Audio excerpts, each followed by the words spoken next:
કેમ છો બાળકો? આજે આપણે ધોરણ 6ની સ્વ અધ્યયન પોથીમાં ભાગ 2 પેજ નંબર 1 સામાજિક વિજ્ઞાનનો પહેલો યુનિટ જોવાનો છે.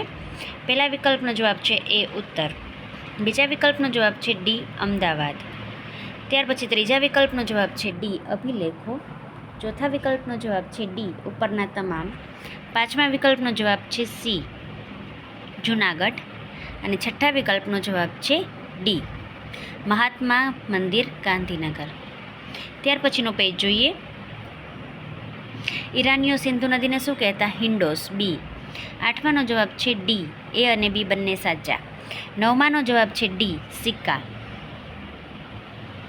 દસમાનો જવાબ છે સી એ અને બી બંને સાચા. 11માનો જવાબ છે ક્રિસ્ટોફર કોલંબસ, ડી. 12માનો જવાબ છે બી 19મી સદી. ત્યાર પછી પ્રશ્ન 2 ખાલી જગ્યા છે. પહેલી ખાલી જગ્યાનો જવાબ છે તાડ, બીજી ખાલી જગ્યાનો જવાબ છે સિંધુ, ત્યાર પછી ઈસુ ખ્રિસ્ત, ચોથી ખાલી જગ્યાનો જવાબ છે સિંધુ. સાલવારીમાં એડીને બીજા ઈસવીસન તરીકે પણ લખવામાં આવે છે. ત્યાર પછી પેજ નંબર 3 જોઈ લઈએ. સાચા ખોટા. પહેલું સાચું, બીજું ખોટું, ત્રીજું સાચું, ચોથું સાચું અને પાંચમું ખોટું. ત્યાર પછી જોડકા જોઈ લઈએ.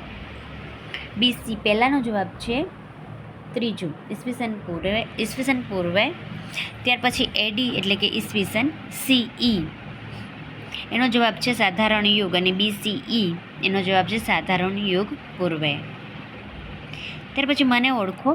પહેલાંનો જવાબ છે શિલાલેખ, ત્યાર પછી છે હિમાલય, ત્યાર પછી છે પંચમાર્ગ સિક્કા, ત્યાર પછી છે પુરાતત્વવિદ અને પાંચમાનો જવાબ છે ઋગ્વેદ. પેજ નંબર 4 જોઈ લઈએ.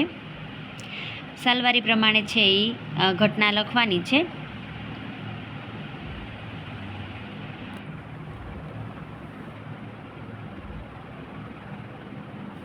જે આ મુજબ છે. નીચેના પ્રશ્નોના ઉત્તર ટૂંકમાં લખો.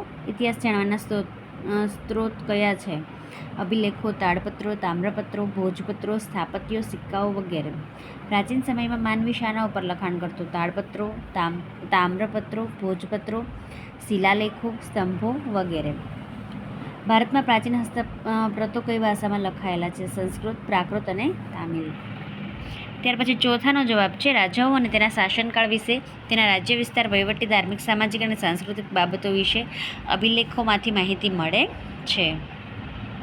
પ્રાચીન સમયમાં ભારતમાં કયા કયા વિદેશી મુસાફરો આવ્યા હતા? જવાબ છે મેગેસ્થનીસ, ફાહિયાન અને યુએન સાંગ.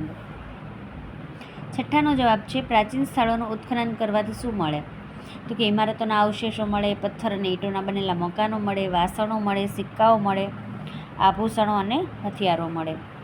સાતમું છે પ્રાચીન નગરો મોટાભાગે નદી કિનારે શા માટે વિકાસ પામેલા? નદીઓ પીવા માટે અને સિંચાઈ માટે પાણી પૂરું પાડતી અને ખેતી માટે પણ પાણી જરૂરી છે તેટલા માટે નદી કિનારે વિકાસ પામેલા હતા. ભારત ભૂમિનું નામ કેવી રીતે પડ્યું? ભરત નામના રાજા પરથી અથવા તો ભરત નામના માનવ સમૂહ પરથી પડ્યું. તાડપત્રો કોને કહેવાય? ખાલી જગ્યામાં જેનો જવાબ આપેલો હતો આગળ. તાડના વૃક્ષના પર્ણ પર લખાયેલી હસ્તપત્રોને તાડપત્રો કહેવાય છે. ભોજપત્રો કોને કહેવાય અને અભિલેખો કોને કહેવાય તે અહીંયા આપેલું છે.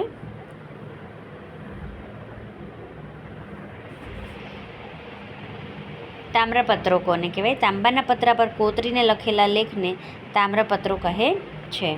તમારા ગામના કે શહેરની આસપાસના જૂના સમયના સ્થાપત્ય કે સંગ્રહાલયની મુલાકાત લઈને અહીંયા માહિતી નોંધવાની છે.